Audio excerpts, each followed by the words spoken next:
오늘 참 풍성한 한가위 같이 풍성한 찬양의 향연이었던 것 같습니다. 아름다운 악기도 있었고요. 또 아름다운 특성도 있어서 모두 다 조화롭게 한 가지 메시지를 우리에게 들려줬어요. 이제는 내가 그리스도와 함께 십자가에 못 박혔고, 그래서 이제는 내가 사는 것이 아니고 내 안에 계신 그리스도께서 사시는 것이다 라는 노래를 계속해서 우리가 불렀고 또 들었습니다.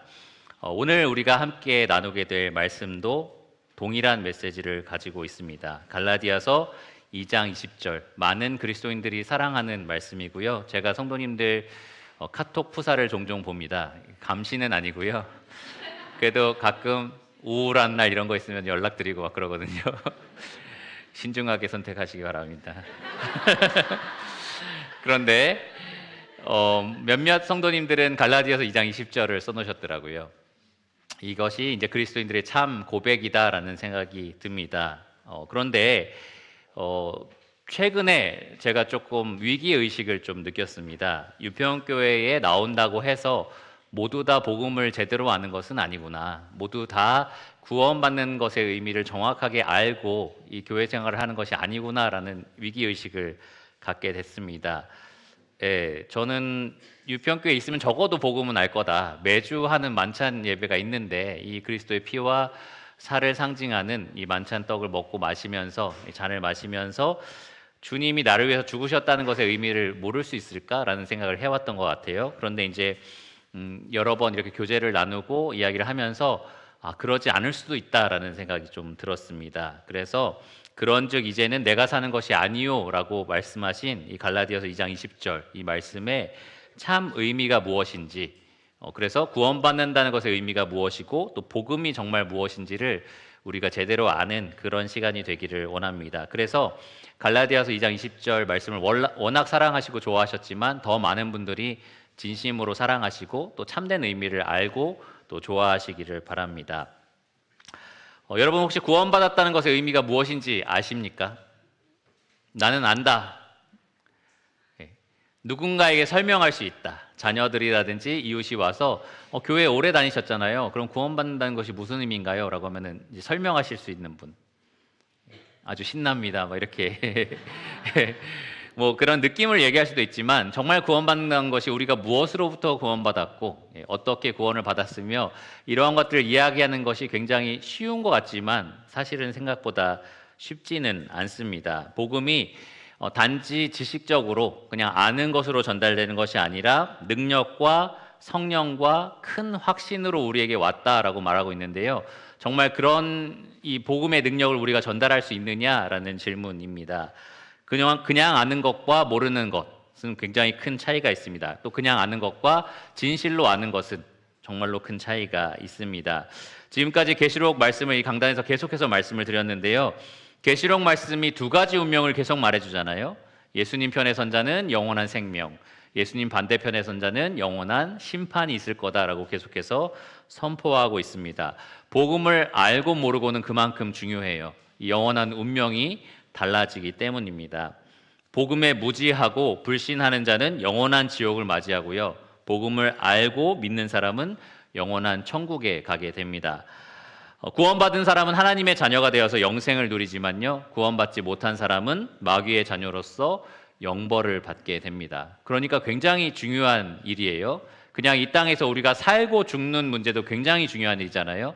다른 그 어떤 것을 제쳐두고서라도 내가 사냐 못 사냐라는 문제는 가장 1순위를 차지하는 그러한 중요한 문제입니다.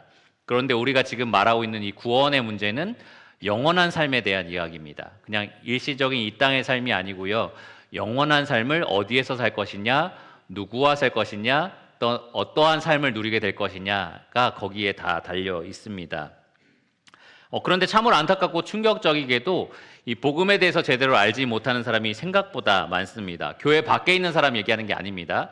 교회 밖에 있는 사람은 모를 수도 있죠. 그런데 어렸을 때부터 교회에 나왔고 모태신앙이라고 말을 하죠.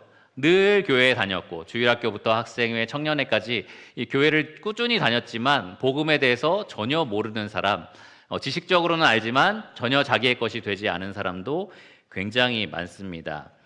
기독교 용어도 잘 알고 복음의 교리에 대해서도 굉장히 익숙하지만 전혀 자기의 것이 되지 않은 사람들도 많이 있어요. 이것이 개인의 문제이기도 합니다. 자기의 의지적으로 받아들이지 않는 그러한 견고한 고집, 이 딱딱한 마음 때문이기도 한데요. 1차적으로는 설교자의 문제이기도 합니다. 흔히 말하는 대형교회, 아주 유명한 목사님들도 강단에서 복음을 선포하지 않는다라는 문제점이 있습니다. 참 복음이 아니라 변질된 복음을 자주 말해요. 하나님 믿으니까 얼마나 좋으세요? 뭐 일이 다 잘 됩니다. 행복하지 않으세요? 우리가 드렸던 이런 찬양도 막 눈물을 흘리면서 불러요. 주님이 나를 위해서 죽으셨어. 그런데 그것의 의미에 대해서는 강단에서 한 번도 설명하지 않는 교회도 있습니다. 실제로 구원받지 않은 목사도 생각보다 많습니다. 제가 읽었던 책들 중에서도 이 목회를 하면서 구원받은 분들도 계시고요. 여러분 잘 아시는 마르틴 루터라는 사람도 이 사제로서 열심히 일을 했잖아요. 그런데 나중에 돼서야 이 예배를 다 집례를 했는데도 나중이 되어서야 로마서를 통해서 구원을 받았습니다. 그러니까 결국에는 소경이 소경을 인도하는 것밖에는 안 되는 거죠. 자기도 구원받지 않았는데 어떻게 성도들에게 구원의 길을 제시할 수 있겠습니까? 또한 이 설교에서 복음을 말하지 않는 대신 교회에서 엄청난 봉사와 헌신을 요구합니다. 그러니까 열심히 뭔가를 하고 있으면 나는 예수님과 가까운 사람이라고 사람들이 착각을 하는 거예요. 나는 주일학교도 섬기고 있어. 나는 성가대도 하고 있어. 나는 이런 봉사도 하고 있어. 그러니까 나는 하나님께 뭔가 호의를 얻을 수 있을 거야 라는 생각을 사람들이 합니다. 그런데 예수님은 그러한 율법주의적인 행위를 강조했던 유대교 시스템에 대해서 배나 지옥 자식이 되게 만든다라고 평가를 하셨어요. 그러니까 그러한 교회, 그러한 강단에서 그러한 인도자 밑에 있는 사람들은 배나 지옥 자식이 되게 되는 겁니다. 그러한 어려움들을 겪고 있습니다. 그러니까 이 복음의 문제는 강단의 문제, 설교자의 문제, 목사의 문제이기도 하고요. 또 성도들의 개인의 그런 문제이기도 합니다. 오늘 우리가 살펴볼 갈라디아서 2장 20절은 정확하게 구원받은 사람의 상태가 어떤 상태인지를 분명하게 설명을 합니다. 그냥 바울이 알고 있는 지식을 전달하는 게 아니고요. 바울 개인이 실제로 느낀 것, 주관적인 생각들, 주관적인 경험들을 이 확증을 통해서 객관적인 진리를 제시를 합니다. 이것이 바로 내가 경험한 건데 너희 구원받은 사람은 모두 다 이것을 경험하고 있다라고 확증을 하는 겁니다. 그리고 이 편지가 갈라디아서가 쉽게 다른 복음으로 변질됐던 이 갈라디아 교회를 책망하기 위해서 쓴 편지입니다. 그러니까 그들에게 이 지금 너희가 따르고 있는 그 복음이 아니라 내가 지금 경험하고 있는 이 복음이 진짜 복음이야 라고 분명하게 말을 한 겁니다. 그러니까 오늘 이 본문이 정말 우리에게 딱 필요한 부분이고 적합한 본문입니다. 진짜 복음이 무엇인지, 진짜 구원받았다라고 하는 사람이 어떤 상태인지를 우리에게 분명하게 가르쳐 주기 때문입니다. 한 구절 가지고 이렇게 말씀을 전한 적이 별로 없는데요. 오늘 저는 이 한 구절을 가지고 세 가지의 관점으로 말씀을 전하겠습니다. 첫 번째로 구원이 무엇인지에 대해서 세 가지 명제를 말씀을 드릴 건데 첫 번째 명제는 바로 예수님의 공로로 죄사함 받는 것이 구원이다입니다. 여러분 주보에도 이 세 가지 개요가 나와 있습니다. 예수님의 공로로 죄사함 받는 것이 구원이다. 복음은 영혼을 살리는 복된 소식, 이 복된 소리의 뜻이에요. 이 한자를 풀어서 설명하면 복된 소리, 소리 음자를 써서 그렇게 풀이가 됩니다.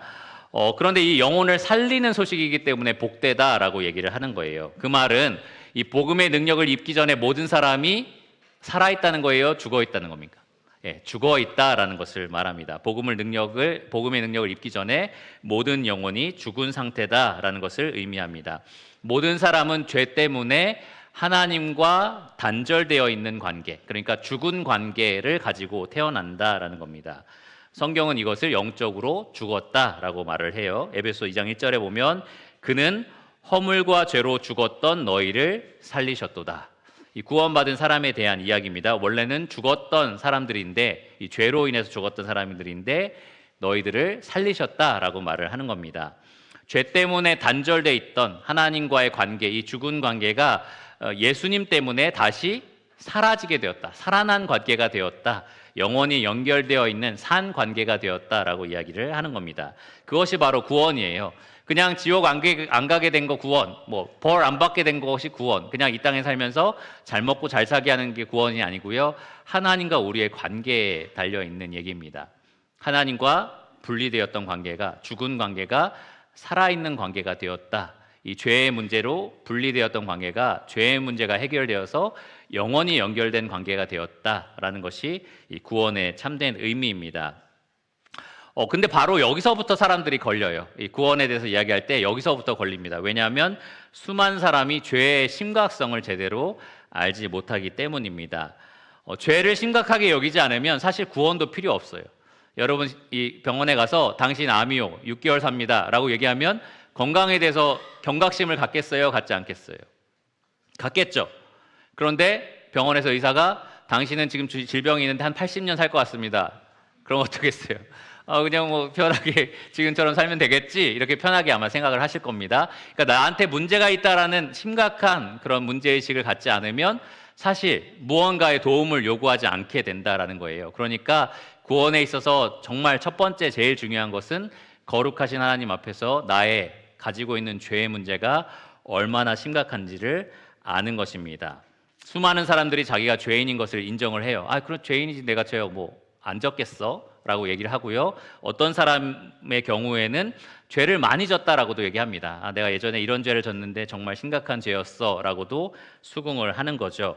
그런데 그 죄가 거룩하신 하나님 앞에서 얼마나 치명적인 문제인지를 제대로 알지 못합니다. 지난주 수요일 날 간증하신 한 형제님이 어떤 연쇄살인범과 같은 죄인이다라는 얘기를 했잖아요. 그런 걸 들을 때 아유 설마 나는 그런 정도는 아니야 라고 생각을 하시는 분도 계셨을 거예요. 그런 죄를 저지르진 않았지만 참된 그리스도인들은 그래 나도 그 안에 내 안에 그런 죄성이 있어 라는 것을 인정한다라는 겁니다. 우리의 죄가 그만큼 하나님 앞에 심각하다라는 것을 우리가 안다라는 거죠. 죄는 하나님 앞에서 굉장히 치명적입니다. 무한하신 하나님께 짓는 죄이기 때문에 무한한 책임을 갖습니다. 하나님 앞에서 그 죄에 대한 책임을 무한히 짊어져야 한다라는 겁니다. 하나님께서 또 모든 죄에 대해서 그냥 그럴 수도 있어 너희들 괜찮아 라고 하시면 상관없는데요.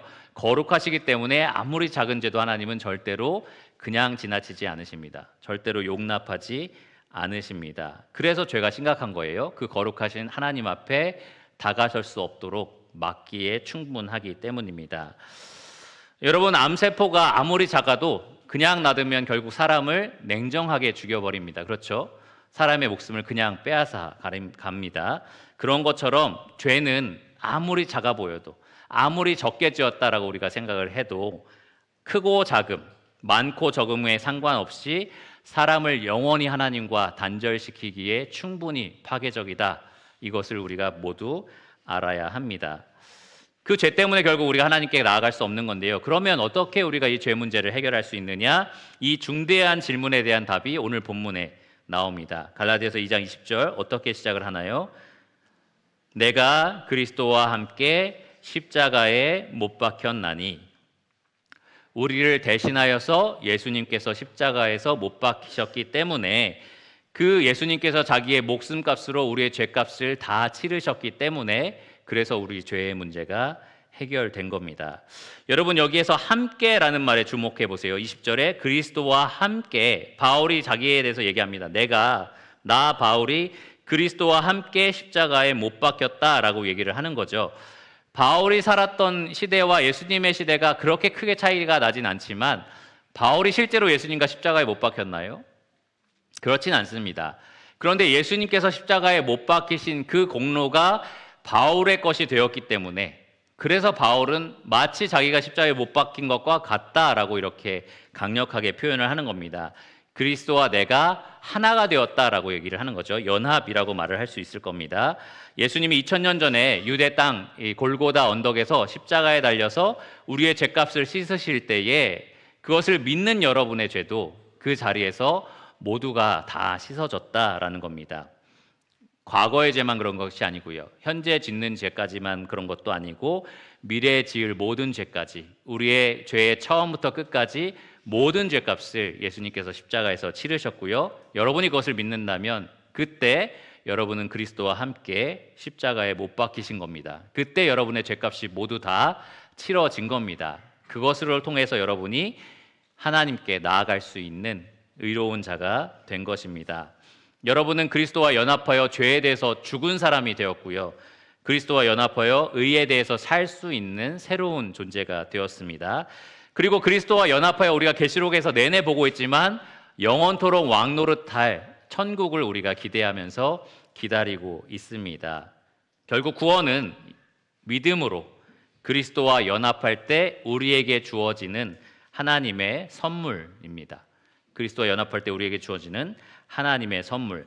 그런데 참 많은 사람이 구원받은 이후에도요, 이 그리스도의 공로만을 통해서 우리가 구원을 받은 거잖아요. 그런데도 점점 그리스도의 공로가 아닌 자기의 공로, 자기의 행위를 찾기 시작을 합니다. 자기 행위를 내세우려고 하는 거죠. 하나님을 위해서 얼마나 내가 열심히 섬기고 봉사했는지 생각해 보면서 내가 이렇게까지 일하니까 하나님이 나를 더 사랑하시겠지. 나는 정말 구원받은 것 같아. 난 구원에 조금 더 가까워진 것 같아 라고 생각을 하기도 하고요. 또 망가진 날이 있잖아요. 그냥 나태하게 막 살아가는 날에는 나는 구원받은 게 맞을까? 라는 생각을 갖기도 합니다. 계명을 잘 지키면 구원받았다라고 생각하고요. 계속해서 계명을 어기는 죄를 지으면 나는 구원받지 않은 걸까라고 의심을 하기도 합니다. 예수님이 과거에 내 죄는 다 용서해 줬다는 거 알겠어. 그런데 지금 짓고 있는 이 죄에 대해서는 어떻게 생각하실까라고 하면서 두려워 떠는 성도들도 있습니다. 근데 성경은 분명하게 말해요. 우리가 죄 사함을 받은 것이 무엇을 통해서 됐다고요? 예수님의 공로로 된 것이다. 오직 예수님의 공로로 된 것이다 라고 말을 합니다. 우리의 행위가 아니라 우리는 예수님의 행위로 구원을 받습니다.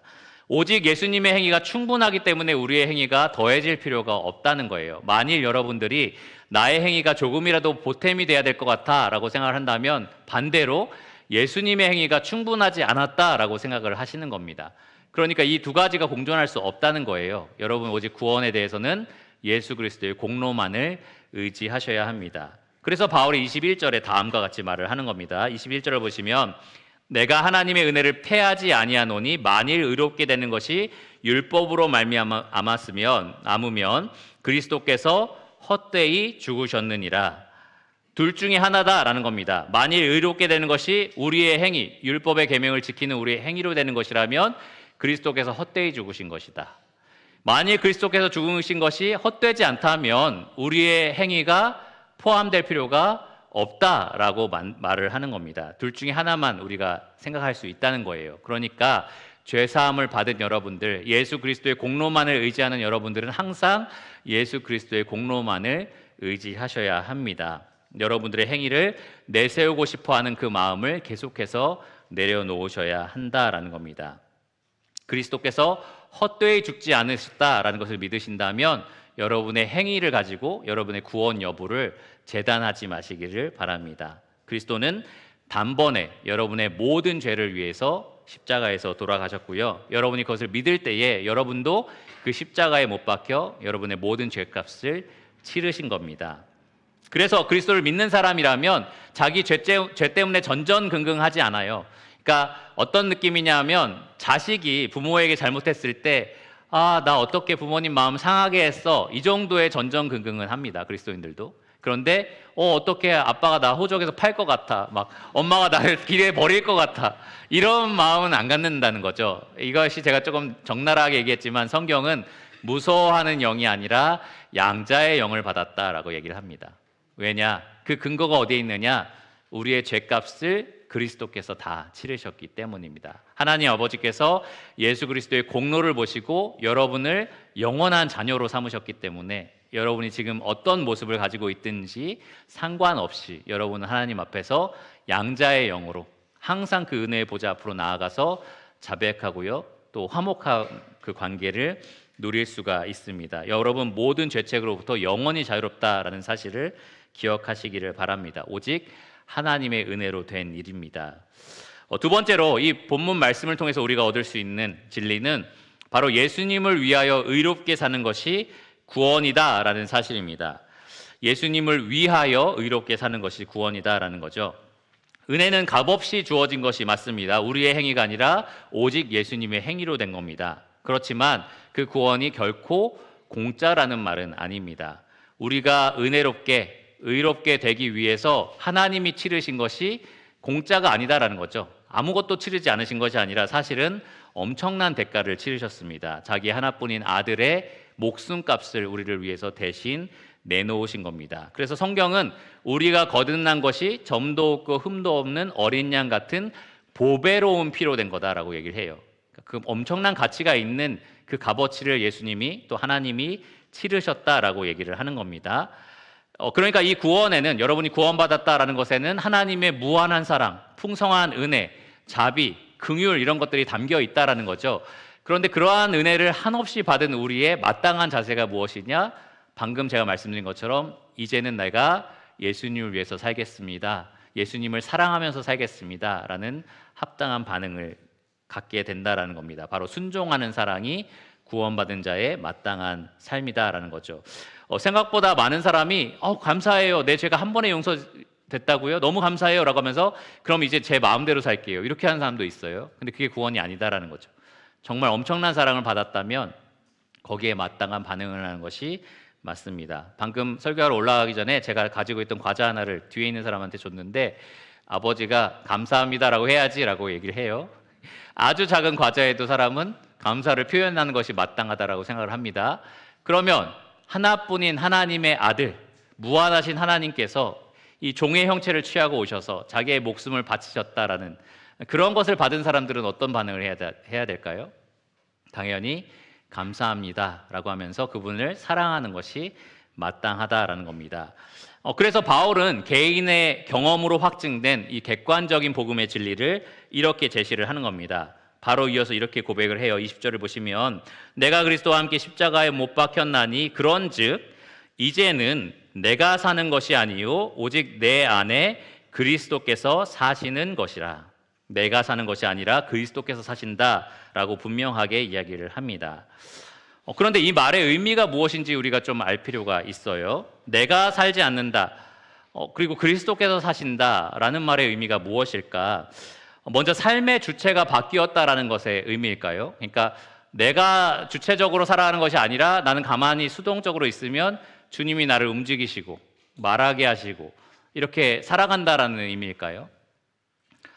이것이 옛날에 어떤 신비주의나 정적주의라고 부르는데요. 한 기독교의 잘못된 분파의 가르침이었습니다. 어떤 뜻이냐?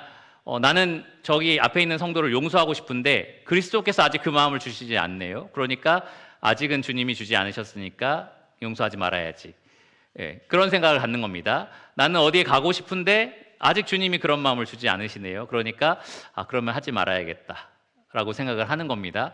그러니까 주님이 주시는 마음, 생각, 의지를 주실 때까지는 나는 아무것도 안 하겠다라고 하면서 이 수동적으로 움직이는, 근데 굉장히 신비롭죠. 뭔가 하나님이 나를 움직이고 계신다라는 생각이 드니까 그런 신비로운 생각입니다.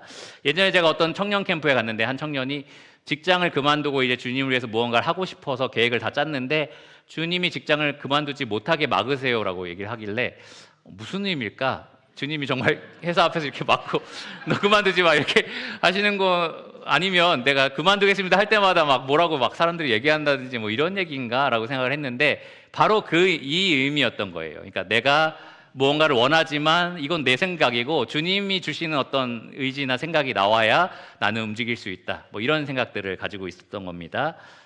그런데 바울이 지금 말하는 게 그런 의미인가요? 이제는 내가 죽었고 내가 사는 것이 아니요 내 안에 있는 그리스도께서 나를 조종하면서 사시는 것이다. 이런 의미인가요?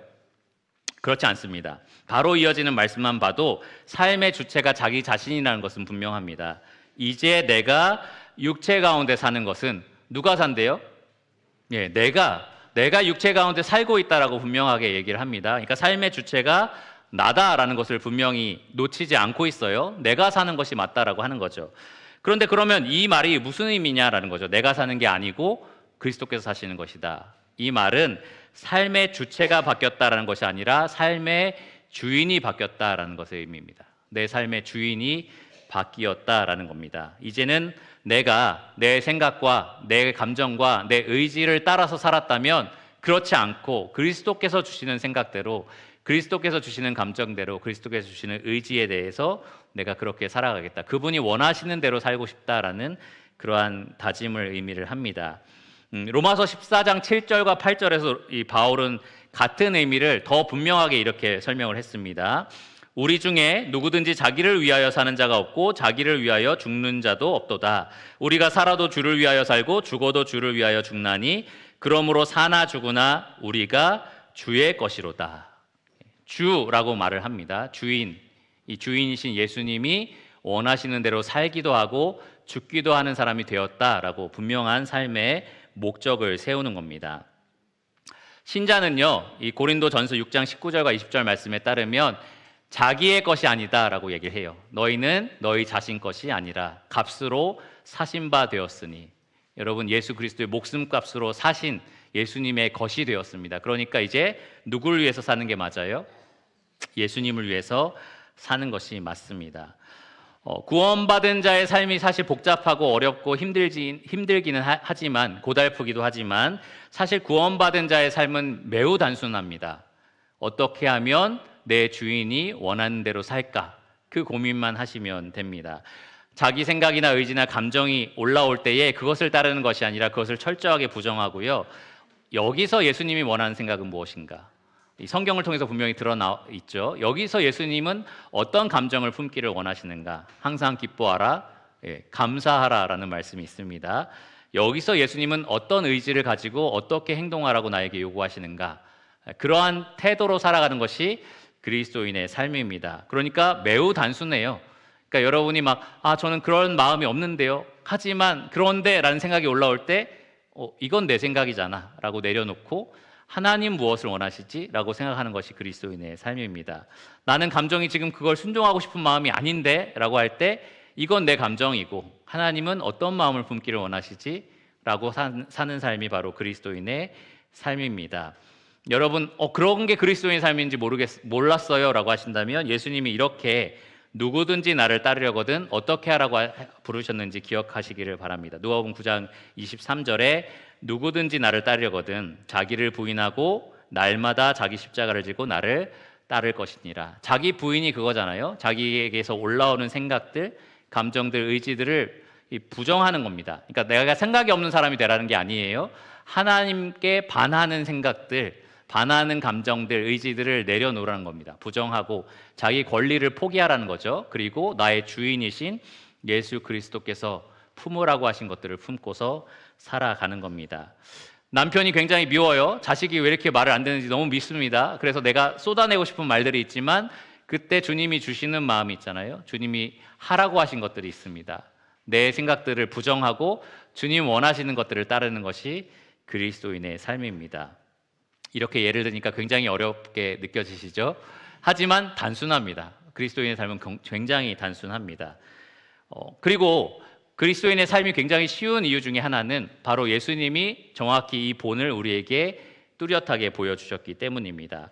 겟세마네 동산이 아마 가장 분명한 장면일 거예요.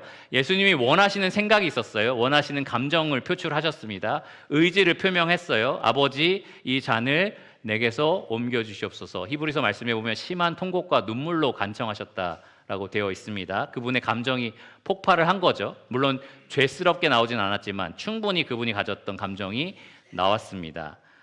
그리고 원하시는 게 분명히 있었죠. 제발 이 잔을 옮겨달라라고 요청을 하신 겁니다. 그런데 예수님이 뭐라고 기도를 하십니까? 나의 원대로 마시옵고 아버지의 원대로 되기를 원하나이다. 그리스도인의 삶이 이렇게 단순합니다. 주님이 보여주신 이 모습 그대로 우리가 살아가는 겁니다. 그런데 항상 격차가 있죠. 이 예수님의 이 모습이 우리가 따라야 할 이상적인 본이라면 우리의 현실은 굉장히 달라 보입니다. 이런 격차가 굉장히 크게 난다라는 거죠. 그런데 그리스도인의 매일매일의 삶이 무엇이냐? 바로 그 격차를 줄여나가는 삶입니다. 주님을 위해서 살아가는 삶이 옳다는 거 알잖아요. 근데 나는 지금 이 밑바닥에 있는 거죠. 그러면 매일매일 조금씩 더 그 격차를 줄여나가는 것이 바로 그리스도인의 삶입니다. 그렇게 주님을 따라가는 이 이상과 현실의 격차가 나는 것을 좁히는 삶을 살아갈 때에 이것을 방해하는 큰 장애물이 두 가지가 있어요. 뭐냐 하면 바로 유혹 그리고 시험입니다. 예수님은 이 씨 뿌리는 자의 비유에서 이것을 가시떨기와 돌밭에 뿌려진 씨앗이라고 이야기를 하셨습니다. 이 가시떨기는 유혹이라고 했고요. 유혹이 있어서 이 열매를 맺지 못하는 그러한 마음 상태를 얘기하셨습니다. 그리고 시험은 돌밭이라고 하셨어요. 그래서 뿌리가 잘 내리지 못하는 그런 시험을 당할 때에 다 죽어버리는 그러한 상태의 밭을 말씀하셨습니다. 이 유혹과 시험은 둘 다 예수님이 주인이 아니라 나 자신을 주인으로 삼게 만듭니다.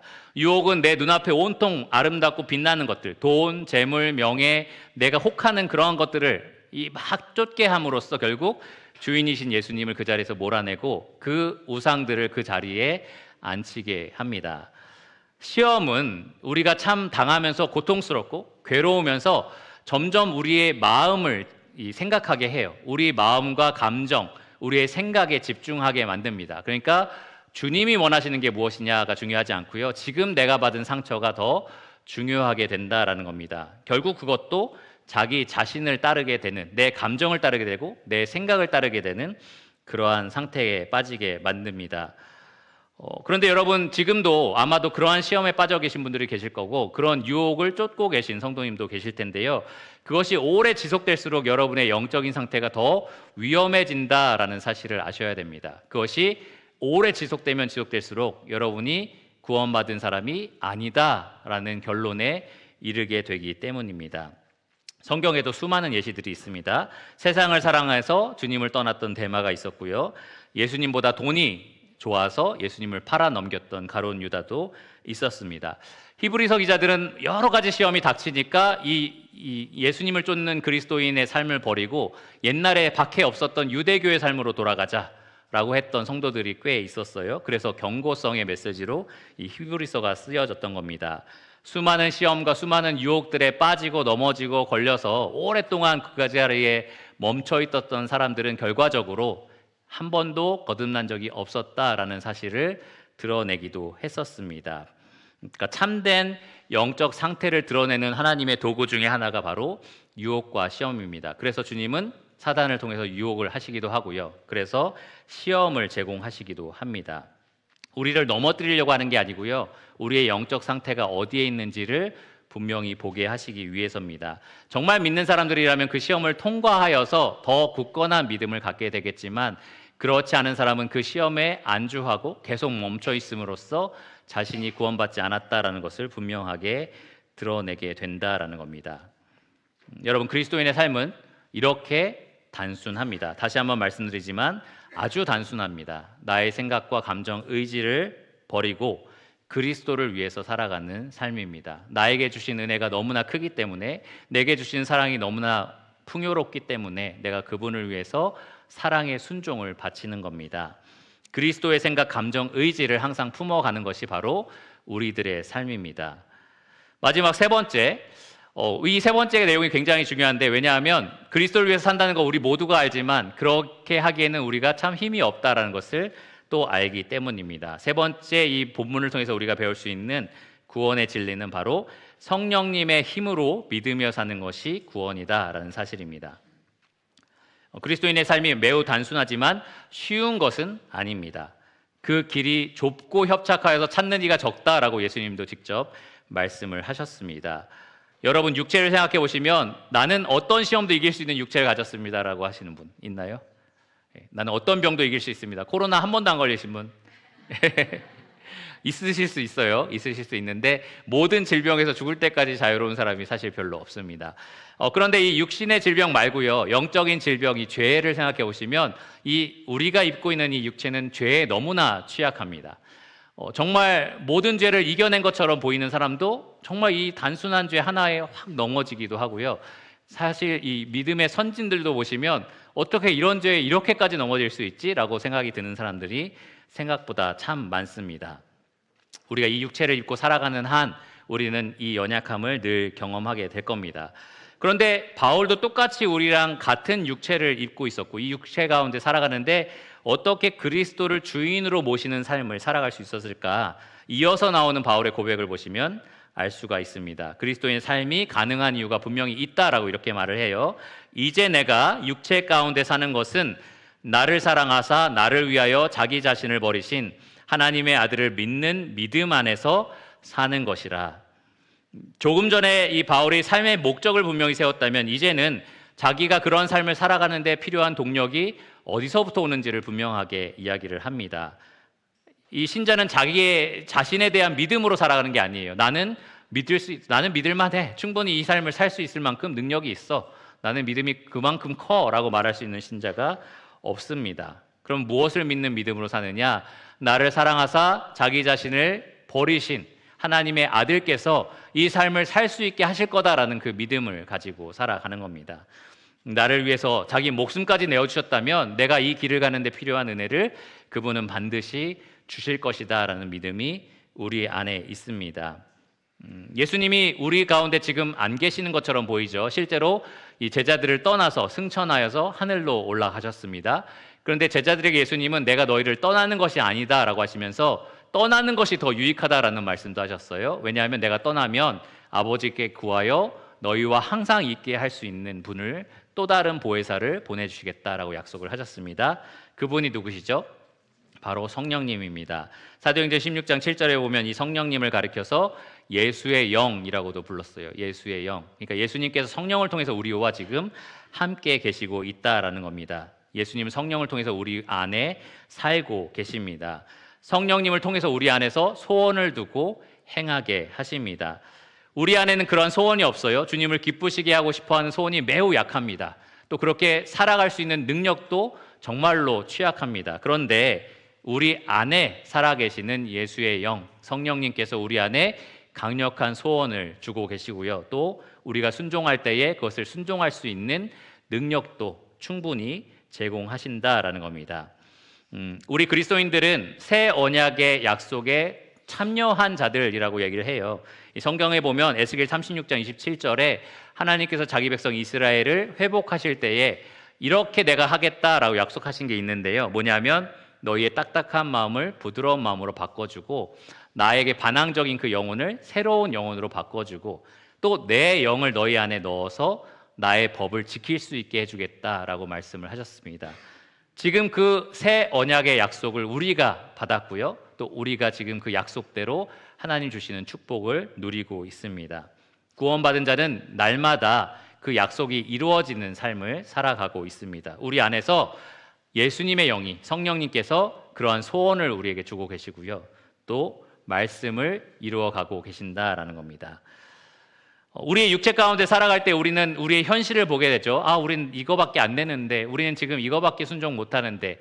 그런데 예수님을 바라보면, 우리 안에 있는 예수님을 바라보면 그분은 반드시 나를 예수님의 형상까지 분명히 인도하실 거다라는 확고한 믿음이 생기는 겁니다. 믿음은 바라는 것들의 실상, 그러니까 우리가 바라는 그것을 우리 안에 있는 주님께서 이루실 거다라고 여러분 믿음으로 바라보시기를 바랍니다.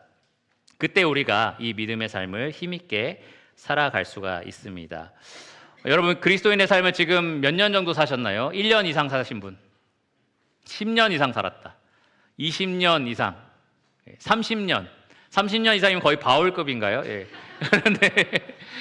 그런데 그렇게 오래오래 사셨지만 때로 우리가 거의 믿음을 잃어버렸다라고 생각될 정도로 그러한 어려움을 만날 때가 있습니다. 어떤 유혹에 우리가 빠질 때도 있고요, 미혹될 때도 있습니다. 시험 때문에 낙심할 때도 있고 좌절할 때도 있습니다. 시편 기자가 73편에 넘어질 뻔했다라고 얘기하잖아요. 자기가 완전히 믿음을 잃어버릴 뻔했다라고도 고백을 하는 겁니다.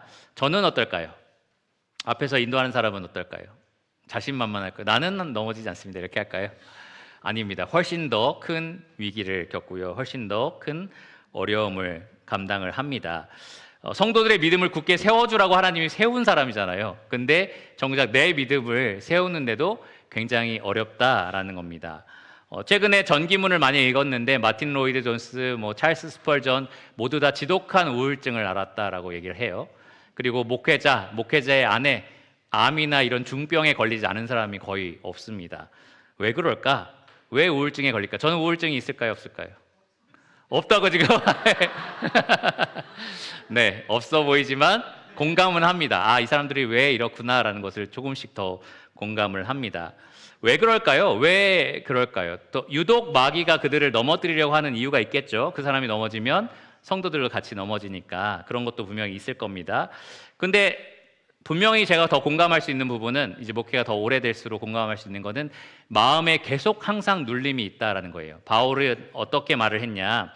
여러 가지 박해를 받았다라고 얘기를 합니다. 태장에 맞았고, 돌로 맞았고, 파손됐었고, 강도의 위험이 있었고, 광야와 시내와 바다의 위험이 있었고, 거짓 형제의 위험이 있었고, 불면증에 시달렸고, 굶었고, 추웠고, 헐벗었다. 그러니까 이것만 들어도 벌써 그냥 너무나 시험이 크다라고 하는데, 이거는 약간 그러니까 약간 서론에 불과한 거죠. 그냥 잠깐 소개. 이건 그냥 맛보기인데, 진짜 내가 당하는 고난이 뭔지 알아? 라고 하면서 여기에 더하여 라고 말하면서 뭐라고 했냐면, 모든 교회를 위한 염려로 날마다 내 속에 눌림이 있다라고 얘기를 했습니다. 그러니까 날마다 자기가 세운 교회들에 어떤 성도들은 싸웠다더라, 어떤 성도들은 지금 믿음을 버렸다더라, 이러한 염려들이 있을 거 아니에요. 근데 바울이 그것을 자기 짐처럼 짊어지면서 날마다 고통하면서 살았다, 신음하면서 살았다는 겁니다.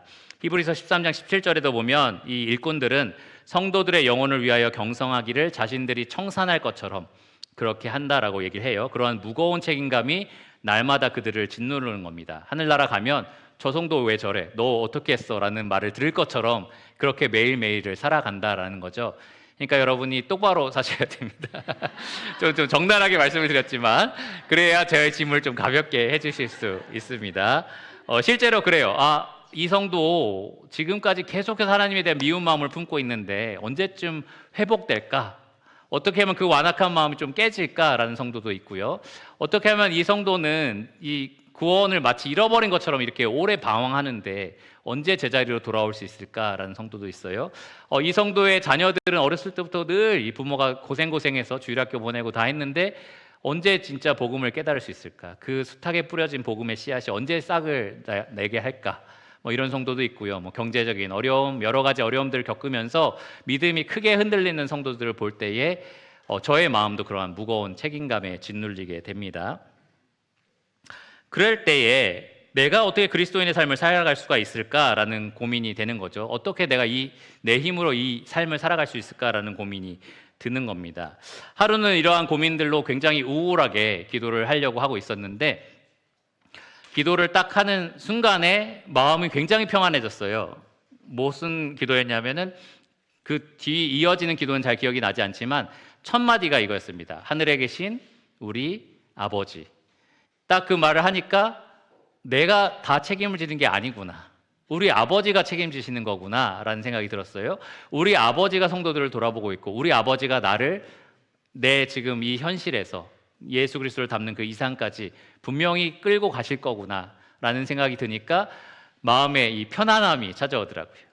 그러니까 우리 성도들이 사실 그렇게 살아가는 겁니다. 나는 이상에 절대로 미치지 못하는 현실을 가지고 있지만 내 안에 있는 예수 그리스도를 바라볼 때, 또 기도 드릴 때 하나님, 하늘에 계신 나의 아버지라고 기도할 때에 그 아버지에 대한 믿음이 나를 그곳까지 끌고 가는 겁니다. 그래서 사실은 좀 솔직하게 말씀을 드리면 몇 년 동안은 의무감으로 제가 기도를 했어요. 교회의 장로고 목사인데 기도를 안 하면 얼굴을 못 들고 다니겠다. 성도들한테 얘기할 때도 식사 때 기도하는 그거 가지고 아니면 잠깐 10분씩 기도하는 거 가지고 저는 기도의 삶을 살고 있어요. 도저히 난 그 말을 못 하겠다 생각을 해서 이 의무감으로 막 기도를 더 했었습니다. 1시간씩 기도를 일부러 하려고 노력을 했었는데 지금은 사실 엄청난 필요에 의해서 기도를 하게 됩니다. 기도를 안 하면 이 짓누르는 책임감을 내가 도저히 안고 살 수가 없다라는 생각을 갖는 거죠. 해야 하니까 주님을 찾는 것이 아니라 간절히 찾고 싶어서 주님을 찾고 있습니다. 기도의 힘이 무엇인지를 알게 되고 주님께서 이 기도를 통해서 나의 믿음을 강하게 하신다라는 것을 분명하게 느끼며 살아갑니다. 제이시 라일은 그래서 기도를 믿음의 호흡이라고 얘기를 했어요. 여러분, 호흡하지 않으면 사람은 죽습니다. 10분 이상 호흡하지 않을 수 있으신 분 없죠? 네, 없습니다.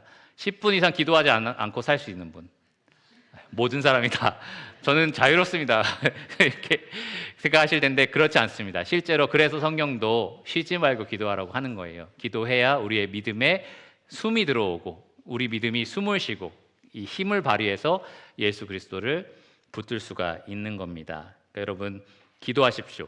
제자들이 뭐라고 했냐면 예수님의 사역이 참 대단해 보였던 거죠. 엄청난 박해를 받아도 꿋꿋한 믿음을 가지고 사셨고 아버지 하나님께 대한 꿋꿋한 믿음을 가지고 계셨고 사역도 참 힘있게 하셨어요. 말씀도 그렇고 하시는 일도 그렇고 그러니까 뭔가 비결이 있다라고 생각하면서 그 비결이 기도에 있다라고 제자들이 생각을 했습니다. 그래서 제자들이 우리에게 기도를 가르쳐 주소서라고 하니까 예수님이 하늘에 계신 우리 아버지로 시작하는 기도를 우리에게 가르쳐 주셨습니다.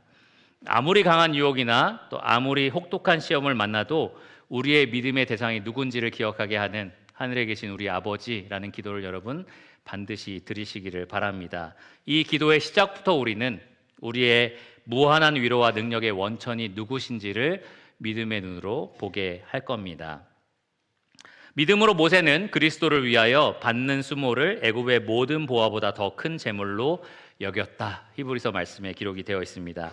믿음으로 이름이 알려지지 않은 수많은 성도들이 조롱과 채찍질, 결박과 옥에 갇히는 시련을 받고 돌로 치는 것, 톱으로 켜는 것, 시험과 칼로 죽임을 당하고 양과 염소의 가죽을 입고 유리하여 궁핍과 환난과 학대를 받았지만 그리스도를 부인하지 않고 끝까지 이 믿음의 길을 갔습니다. 그러니까 그들에 비해서 나의 당하는 시험이나 유혹은 사실 미미하잖아요. 내가 톱으로 켜본 적이 있는 사람 여러분 없으시죠? 그러니까 이러한 혹독한 시험을 만난 사람, 이 모세처럼 애굽의 모든 보화를 가질래 아니면 노예처럼 여기서 너희 동포처럼 일할래라고 했을 때 그 보화를 다 거절했던, 그 유혹을 거절했던 모세처럼 우리가 큰 유혹을 받지도 않습니다. 그런데 이들이 자기의 믿음의 대상인 예수 그리스도를 붙들었을 때 이 믿음의 삶을 지켜낼 수 있었다라는 겁니다. 이들이 대단해서가 아니에요. 우리랑 똑같은 사람입니다. 하지만 그들의 믿는 대상은 그만큼 충분히 대단하신 분입니다. 여러분이 지금 겪고 있는 어려움, 여러분이 지금 싸우고 있는 유혹들 충분히 이기게 하실 수 있는 그러한 분이십니다. 바울은 여기서 나를 사랑하사 나를 위하여 자기 자신을 버리신 하나님의 아들이라는 표현을 썼습니다. 바울은 또 다른 말씀에서 로마서 8장 32절에 이렇게 말을 했어요. 자기 아들을 아끼지 아니하시고 내어주신 분께서 아들과 함께 모든 것을 너희에게 주시지 않겠느냐. 그러니까 아들을 주신 것이 가장 큰 거죠. 그러니까 그 외에 다른 것들을 주시는 분이다라고 분명하게 이야기를 하는 겁니다. 그러니까 여러분 이 예수님과 함께 여러분이 누리게 된 모든 것들에 대해서 한번 곰곰이 생각해 보시기를 바랍니다. 그분이 여러분에게 가져다 주실 보상을 믿음의 눈으로 바라보시기를 바랍니다. 여러분은 지금 믿었다면 단번에 영원한 죄사함을 받았습니다. 하나님의 자녀가 되는 권세를 얻었습니다. 자녀이기 때문에 무서워하는 영이 아니라 하나님께 아버지라 부를 수 있는 하나님 아버지의 모든 것을 상속받는 양자의 영으로 살아가고 있습니다.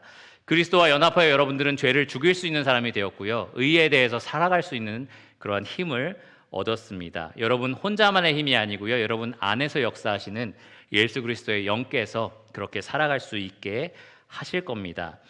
영원하신 하나님 나라에서 그 그리스도와 더불어 영원한 생명을 누릴 수 있게 되었고요. 그분의 통치에 함께 참여하는 자가 되었습니다. 하나님은 결코 여러분을 버리지 않으실 거고요.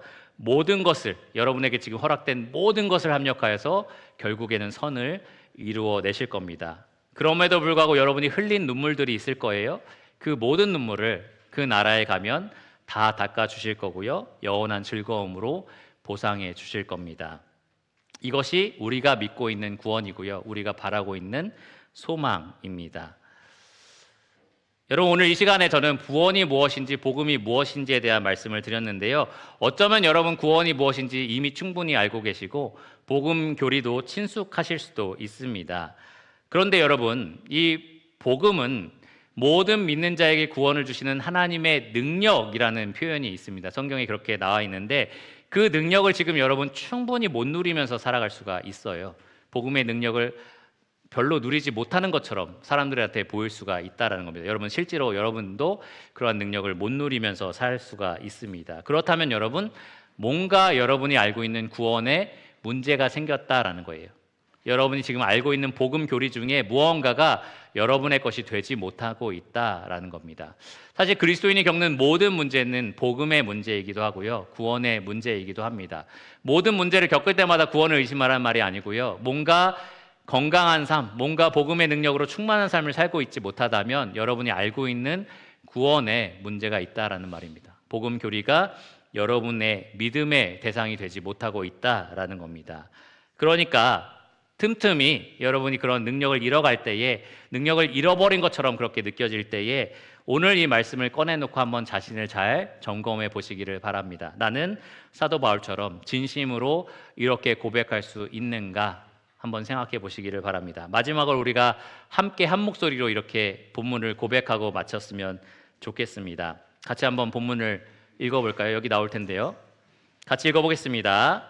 내가 그리스도와 함께 십자가에 못 박혔나니 그런즉 이제는 내가 사는 것이 아니요 오직 내 안에 그리스도께서 사시는 것이라.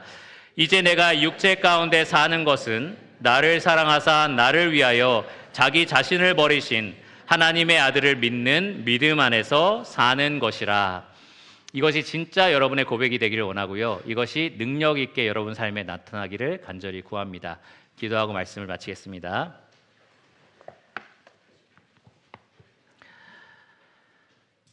하나님 감사합니다. 오직 예수 그리스도의 공로로 우리가 죄사함을 받고 하나님의 자녀가 되었습니다. 우리의 행위가 아니라 오직 하나님의 은혜로 된 일입니다. 오직 성경대로 그리스도께서 죽으시고 부활하심으로 우리의 죄가 사해지고 또 우리가 의롭게 다시 태어나게 되었습니다. 이제 예수 그리스도와 함께 우리가 영원히 받게 될 영생의 복을 우리가 바라보면서 이 땅에서 당하는 모든 시험과 유혹을 이겨낼 수 있도록 주님 약속하신 그대로 우리 삶 가운데 이루어 주시기를 원합니다. 주님, 성도님들 가운데서 여러 가지 유혹과 시험 때문에 이 복음의 능력을 제대로 맛보지 못하는 그러한 분들이 계십니다. 주님, 이 모든 것을 합력하여서 그들 안에 생명이 살아있음을 나타내 보여주시기를 원합니다. 그들이 이 어려움을 겪을 때에 또 유혹을 당할 때에 하나님과 멀어지는 것이 아니라 시편 기자처럼 더욱더 하나님께 간절히 부르짖음으로 기도하게 하여 주시옵고 하늘 아버지께 구하여 하늘 아버지만 주실 수 있는 참된 평안과 또 기쁨을 누릴 수 있게 하여 주시기를 원합니다. 주님, 이 자리에 있는 모든 분들이 참된 믿음을 가지고 구원에 이를 수 있도록 함께하여 주시기를 원하고 주님 약속하신 그대로 보호하시고 인도하여 주셔서 구원의 완성인 영원까지 하나님과 영원한 사귐을 누리는 그날까지 주님께서 지켜주시기를 간절히 구합니다. 또한 이 땅에 살아가는 내내 복음의 확실한 능력을 맛보면서 살아갈 수 있도록 그래서 믿지 않는 사람들에게 말과 삶으로써 복음을 나타내는 주님의 귀한 도구가 되게 하여 주시기를 원합니다. 모든 것을 예수 그리스도의 이름으로 감사하며 기도드렸습니다. 아멘.